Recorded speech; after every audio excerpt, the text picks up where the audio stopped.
Hello, can everyone hear me okay? Cool. So, yes, my name is Luke Price. I'm the co-founder and creative director of Metavision, and we aim to take brands to new worlds, and those new worlds in particular are metaverse platforms. So, to give a little bit of context about how Metavision came about, we were part of Studio 55 Ventures, which was a startup incubator set up by ITV, and the challenge sort of posed by that incubator was to find sort of media businesses of the future and find ways to target younger audiences. And so our solution was, I say relatively simple, but based on a simple idea, and that was sort of bringing content to where audiences are already spending their time, rather than bringing them back to, say, more traditional platforms. And the platforms that were increasingly spending their time within were metaverse platforms. So I guess the next big question is, what is the metaverse? So we've been on the process with Studio 55 since October 2020, and we're sort of operational and funded since May 2021. And this conversation has sparked a lot since then. There's been a lot of movement in the space. You will have seen things like the Roblox IPO and Facebook changing their name to Meta, which is we saw a big spike in our inbox after that happened. But I think for a lot of people, defining what the metaverse is defining what it will look like. And one thing that we're keen to do at Metavision is to understand the metaverse in iterations. We talk about sort of an end state metaverse, this kind of final vision, which we don't believe is here yet, but for a lot of people it's understood in sort of how the user experience will be defined. So go through some of the 2 points of polarity in the extreme. So for some people, the metaverse will be about taking everything that we have in the real world. Oops, sorry, that's the wrong video. We'll come back to this one. Oops. Okay to swap videos? Sorry about this.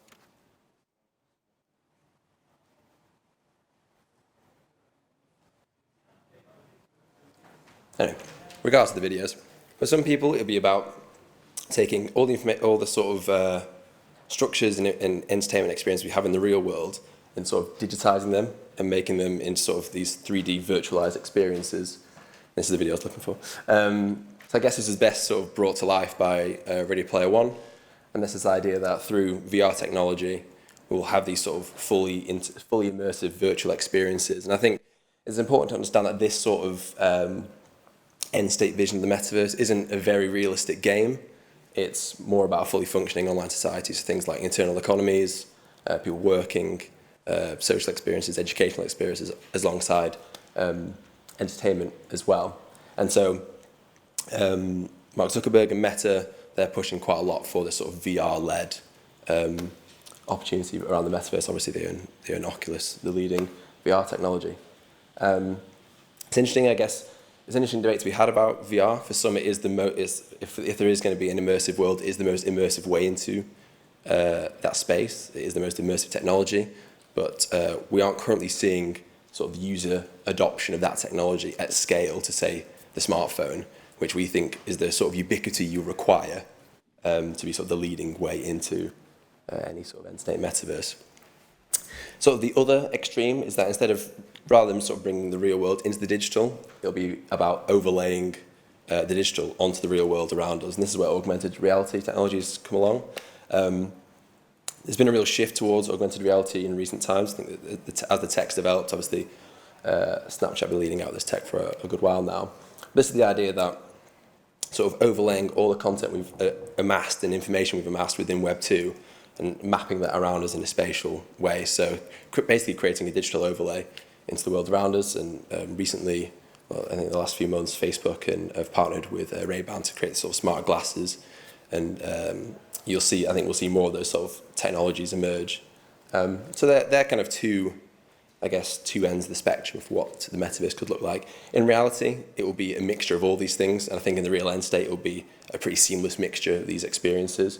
And you're already seeing technologies sort of in the kind of XR space, which are merging virtual reality and augmented reality. So what is the metaverse today? So I said in Metavision, it's all about, we sort of see the metaverse as a series of iterations, where each iteration emerges a new opportunity. And so for us, The Metaverse currently is the collective name for the many online virtual spaces where people meet up, play games, watch films, attend concerts, and more. So for us, the Metaverse at the moment and the opportunity with the Metaverse is emerging out of these massive online social gaming platforms where young people are spending huge amounts of their time. And the sorts of experiences within those platforms are fundamentally changing. The pandemic accelerated this trend, but it did not start this trend. And so we're starting to see, different types of social and entertainment experiences that are drifting away from traditional gaming experiences within this space. And so when we talk about these sort of metaverse or social gaming platforms, these are the three we lead out on. As I said, Metavision is all about bringing content to younger audiences where they're spending their time, and they're increasingly spending their time, especially within these really massive platforms. So Roblox does something about like 1 billion hours time spent every month with 200 million monthly active users. And across just those three platforms, there's about 400 million users. So the platforms, not only the numbers huge, but also the level of engagement and time spent on these platforms is really massive. And so for us, there's a clear opportunity for ITV, but also commercial brands to have something to say in these spaces. And you will have seen in the last year, there has been an expansion in the sort of both IP-led, but also commercial brand-led activations in these spaces as well. And that's not to say they are the metaverse, or they are kind of the defining platforms. They're the largest platforms now. I think for Metavision, the challenge is not trying to prospect and find what will be the metaverse. It's about identifying what opportunities are out there within these emerging platforms. And for us, it's all about identifying sort of metaverse-like trends, or trends which allow us to take advantage of these opportunities. So things like large existing audiences, the ability to create content and share it within this platform. So things like Roblox and Fortnite, they allow you to create 3D virtualized experiences using platform tools and then share it with that existing audience. It's not a case of bringing people to you. You can activate within the platform, in those platforms. It's kind of what we describe as the democratization of sort of social gaming and metaverse experiences in the same way YouTube did for video, that ability to create content and then share it easily with that massive existing audience base. But as I said, it's more about identifying opportunities across many platforms which have some, if not all of these traits, because we've said there isn't one metaverse yet. So that spans things such as sort of Web3 and decentralized platforms. So Decentraland and the Sandbox are sort of leading blockchain platforms, which I think are probably the most interest when it comes to things like decentralized eternal economies within these platforms, a space which the centralized gaming platforms aren't quite as developed on yet. So that kind of brings us on to what is Metavision.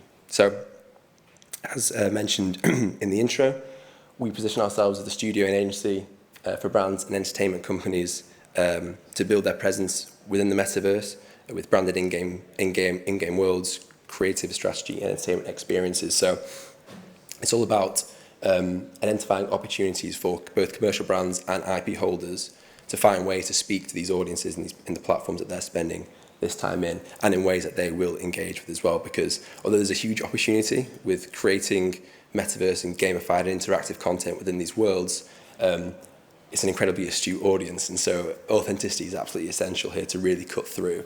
Because there are I guess, metaverse titles or gaming titles, or entertainment titles, which are created completely by users, which have amassed huge audiences within their own rights, and they may not be well known to, the wider world, but in platforms, these are huge juggernauts within their own rights, and that's what you're competing against. There are Roblox games that people will be playing right now with 400,000 concurrent users, and they'll be amassing tens of millions of plays just this week.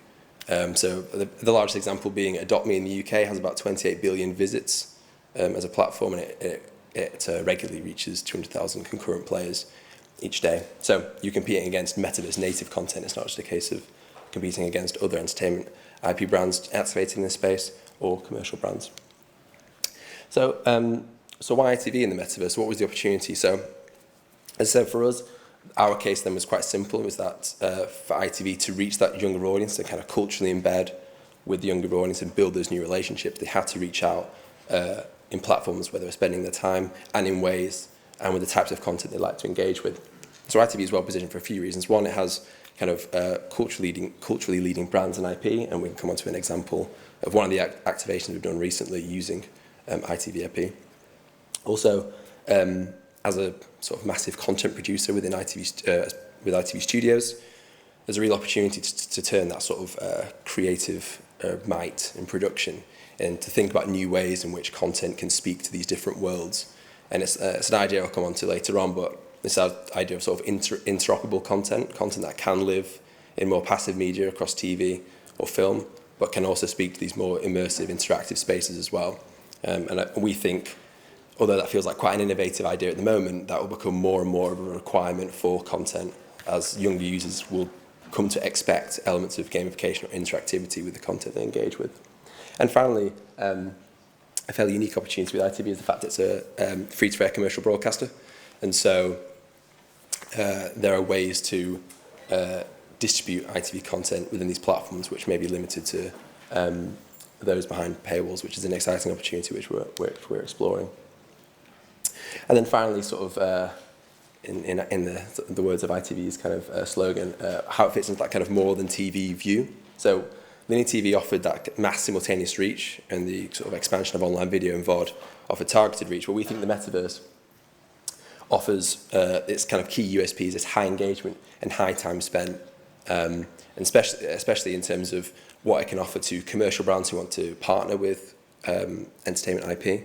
You're measuring engagement in minutes, not in seconds, in the way you might do with social content. And also, because of the nature of these platforms, they are interactive. You aren't watching necessarily content, you're part of the story, you're part of that content, which is an interesting, I guess, new opportunity, a new way to speak to audiences which hasn't been available in the past. This is how we see kind of our vision for the future of where metaverse activations will sit in this kind of 3D commissioning structure. So alongside things like international format sales, sort of as I said before, that's kind of linear and VOD programming. We think metaverse activations and metaverse content will sit within that ecosystem as well. I think it's important to understand that for how we sort of position these activations, they come much earlier in a content flywheel than traditional gaming licensing would. Usually, the licensing model is amass a large audience, and once that audience is amassed, one of the monetization routes is through gaming. Whereas because these platforms have these large existing audiences, they use this as a way of growing that audience base and growing that kind of brand love for the content, alongside telling stories of commercial brands as well. And that kind of brings us on to our first project last year. So ever since we were sort of in the incubation process with ITV, we were really interested by I'm a Celebrity for a few reasons. One, it's just a massive show. It's sort of just 10 million views a day for the 3 weeks it's on. But also there were kind of key touchstones and creative through lines that we thought would be really interesting to see how we could translate that into these kind of immersive metaverse platforms and sort of still capture the elements of the show, but be able to sort of make it feel authentic within a sort of 3D virtual space. And so we opted to activate within Fortnite for a few reasons. One, because of the type of content we could create, it met the needs in terms of being able to authentically recreate both the aesthetic of the show, but also the kind of key gamification elements, and also because of the audience. So there's approximately 2.5 million people above the age of 15 and many millions younger in the UK who play Fortnite. And there was a quite nice crossover as well with I'm a Celebrity fans. And so we were keen to create this experience, both in terms of the kind of gamified elements, the challenge elements, but also the literal and kind of metaphorical campfire element of the show. The metaverse is another kind of big differentiator, or I guess a trend from social gaming into metaverse experiences, is that social element of spending time with friends in these kind of third spaces. It's not work, it's not school, it's replacing the role of, I guess, the park may have done in the past.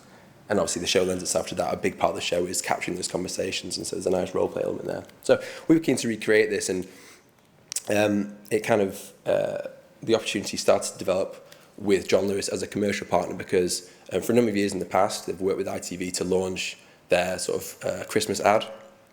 And so we thought it would be a really exciting way to integrate this metaverse opportunity within that wider ITV commercial package. And so I guess our creative narrative was quite simple. Both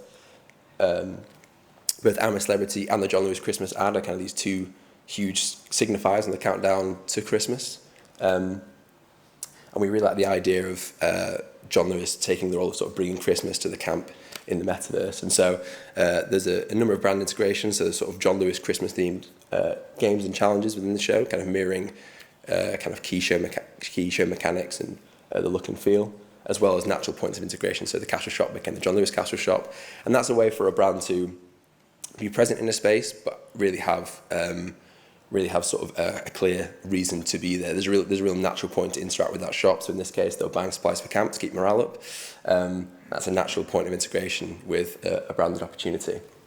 And then, I guess an idea that we were really excited to test and to develop was this idea of really pushing the concept of the metaverse being a persistent space. This isn't a siloed experience. It's very much a living environment. And so one way we did that was that the content updated over the 3 weeks, and so every time you went back there was a slightly different experience to be had. Even put in sort of slightly small Easter eggs. So when if you remember the storm hit the castle and shut down production, there was a small rain shower in our metaverse experience as well to create this feel that these two worlds are speaking together. And this kind of came to a head with the kind of the hero in-show moment for this brand integration. So around the John Lewis ad was all around this spaceship landing to Earth and experiencing an alien experience in the first Christmas and show. And so in show, there was a Castle Coin challenge around the spaceship. And at the same time, the spaceship emerged in show. That very same spaceship emerged in our metaverse experience as well. So this idea that the metaverse castle was in the same universe as the real world castle. And then finally, working with Epic Games, we were able to tell the story of this crash. Again, in real time, so this all kind of happened in one synced moment. And so we worked with Epic Games and the Outernet to kind of recreate this the moment that the spaceship landed across the I'm a Celeb world in 4D out of home, which we were really excited about. This was it shows the crash, and then it'll go into the ship in the real world. So the point being that from the viewer experience, it really felt like they were watching the show, and then within a minute after the show ending, they could go in and be part of that same experience, get really close to the show IP, and kind of build relationships with that. And for us, the sell to both ITV and John Lewis was that this was a really interesting and authentic way to speak to these new audiences and to start to build those relationships. We weren't afraid to say that there were likely players whose their first interaction with anything to do with I'm a Celebrity was through this experience, but for us, those relationships will be as valuable as, say, a viewer on the linear channel.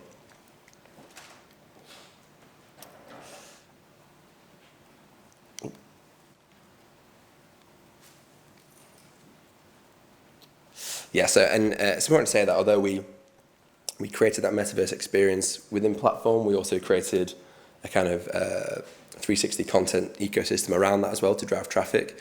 It's really important to note that you can't just kind of create a space in the metaverse and assume people will come. It still has to be amplified in the same way that any content would be. So we work with social influencers across sort of all the major social platforms, YouTube, Twitch, TikTok and more. And we also use ITV inventory as well, and that was sort of driving traffic from high reach, low engagement spaces into this high engagement space. We had really exciting results as well. So we had roughly 100,000 plays over the 3 weeks, with about an average time spent of 17 minutes. And so you can see there for a piece of branded content, that sort of level of engagement would far outstrip, say, a social ad, which may so every Facebook view is sort of equivalent to 3 or 4 seconds. We can measure in minutes, which is really exciting. It kind of shows for a brand and IP that they're getting that kind of deeper engagement with content. And so I'd like to end kind of on where we see the future of how traditional entertainment content lives and interacts with metaverse platforms. And so for this, we kind of use Squid Game as an interesting example. So obviously this was a huge cultural phenomenon when it first launched. The show was absolutely massive. But for a certain, I guess, demographic, and that being the kind of metaverse native demographic, their first response to seeing the show, whether they should have been seeing it or not, isn't it the case, was to basically create gamified, interactive, immersive versions of that content. And for us, the insight here was that there's a generation growing up within Roblox, within Fortnite, who not only like interactive content and gamified content and metaverse content, they kind of demand it. And because there wasn't a product on offer, they just built it themselves. So what we saw quite quickly after the show coming out was hundreds, if not thousands, of kind of Squid Game experiences across all the metaverse platforms, all doing sort of thousands, if not millions of plays. And for us, this was kind of, there's a clear opportunity here. If there was a single point of a single metaverse activation attached to the show at launch, you could have kind of captured all that energy, all that interest, and all that engagement. And for us, it kind of speaks to this wider point that when developing kind of shows for the future, especially shows that want to speak to younger audiences, it's all about thinking about content with the metaverse in mind, not so much retrofitting it, but planning for how this content, how this IP could live across immersive and interactive spaces. So, that's me.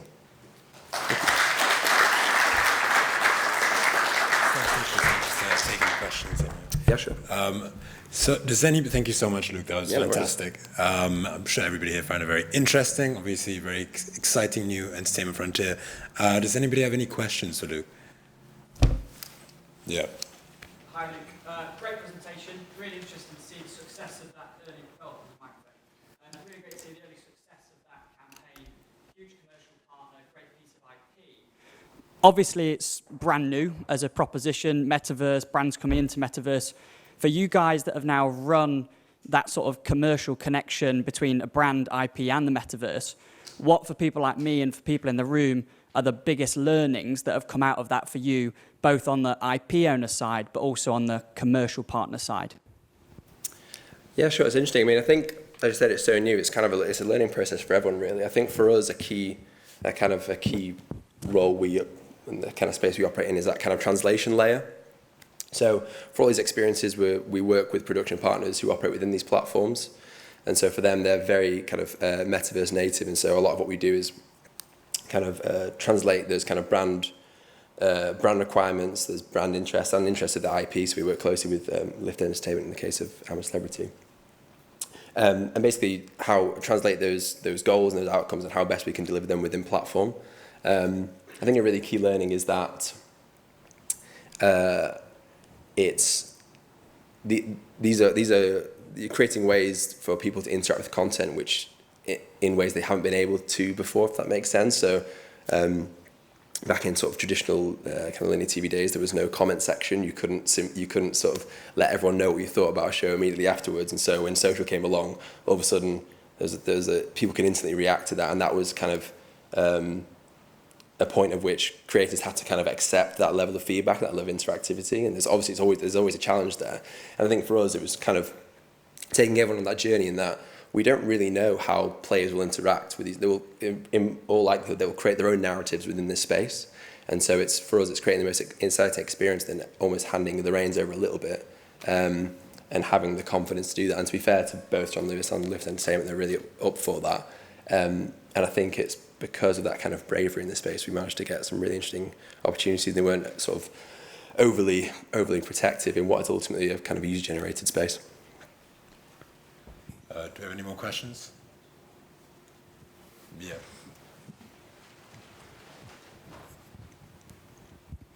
Hello. Hi, I'm from the EBU. We're rather interested in metaverse.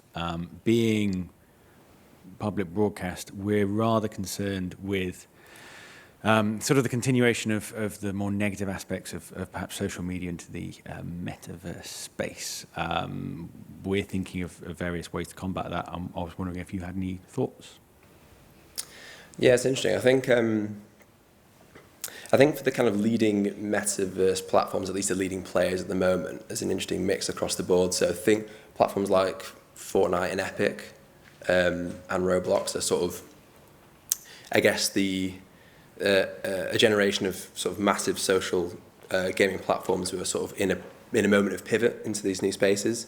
And it will be, for many of them, the first time they're really having to consider these ideas of moderation and content safety and that sort of thing. And I guess with Meta, for better or worse, they've kind of had this experience before. I think what will be an interesting challenge is, because these spaces, especially if you're looking at VR spaces, they're going to ask, you're sort of asking users to be even more vulnerable than they are on Web 2 social. You are even more immersed in the experience. And so I think platforms which best respect that will be the most successful. And it's interesting actually with things like, with I guess Epic and Roblox, who are kind of, like I said, some of the leaders from the kind of social gaming space. I think quite publicly they're quite keen to learn from some of the mistakes made in Web 2 social, and I think they realise that they are going to be operating within very similar spaces around content moderation, player safety, basic user experience as well, and how brands interact. I think ultimately it is an eyeballs business, and so who provides the best experiences but also the most player safety will win out. It'll kind of be a vote with feet for a lot of it. Fantastic. Do we have any other questions? Yeah.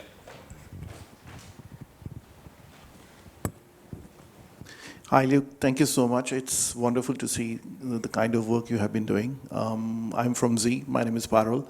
We have also started plans to launch in Metaverse. What are other programs or shows or dramas or reality, scripted, non-scripted? Have you identified anything other than I'm a celebrity? Yeah, I mean, I think it's interesting. For us, it's almost identifying what you want the kind of metaverse activation to achieve, and for us, it's kind of this wide spectrum from something like the I'm a Celebrity experience was effectively it was an extension of the show IP. It was kind of using the mechanics and the aesthetics to recreate an experience so fans of the show or new people could experience that content. And so it served that purpose. For us, as time goes on, and where the kind of open sea and the open waters really is how when you start to integrate metaverse first thinking at the point of content creation, how does that influence the content rather than that retrofitting? So ultimately, we believe that kind of content and IP designed for this space, designed to be, like I said before, kind of interoperable across traditional media, but alternative spaces will thrive the most. And that's where it gets quite interesting, because we're going to start to blur the lines between what is traditional entertainment and what is gaming. There is kind of this third space. Over the pandemic, Fortnite started to test film screenings within their platform, and you kind of saw both a challenge and the opportunity emerge in front of your eyes. Really, you sort of asked players who literally had controllers in their hands to sit down and watch a 90-minute film in Fortnite, and you kind of saw these two worlds crash together. But for me, it was really interesting because it was sort of, well, there's the opportunity, because these two worlds will need to speak to each other. And so a lot of our thinking is how do we integrate kind of effectively immersive passive thinking for the idea of story, like sort of IP which is still story-led and you're still being told the story, but you feel more immersed in that, all the way through to kind of truly interactive gamified experiences where you're kind of telling your own stories as well. And to come back to that point about what you want to achieve, some of it will be, if you want to immerse super fans, that will completely define which platform you pick. So it could be really VR-led. If you know you have that captive audience, they're really interested to get deeper into that world, and that probably lends itself more to scripted and that kind of story-led world. If it's around marketing and kind of culturally embedding IP, then you start to look at those kind of mass reach platforms, which may offer less immersion, but you start to reach really significant numbers. So I think for us, we never lead out platform first. We're quite platform agnostic. It's all about identifying kind of what you want to achieve, because, as we said, there isn't one metaverse yet, but what there is a lot of platforms, each with kind of pluses and minuses next to them in terms of functionality, reach, cross-play, commercial opportunities.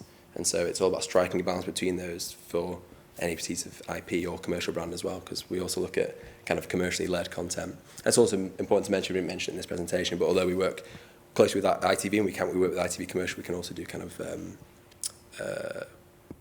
brand first work as well that's not linked to IP. Thank you. Just one more Yeah, sure. last question on this one. Do you think ITV being a free service, will this metaverse be free or paid or premium? So it's an interesting one. I think something that we've experienced is that the metaverse, well, the goal for the metaverse is complete interoperability, so you'll be able to move from each platform pretty seamlessly.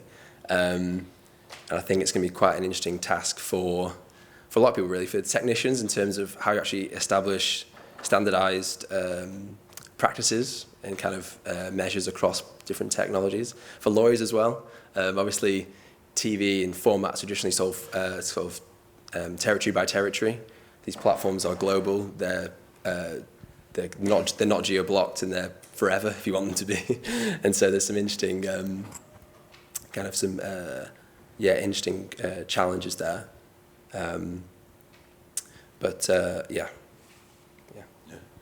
Yeah. No, hope that answered your question. Thank you. Fantastic. Thank you so much. Yeah, no worries. It's been fantastic, and I'll let you take the seat. Cheers.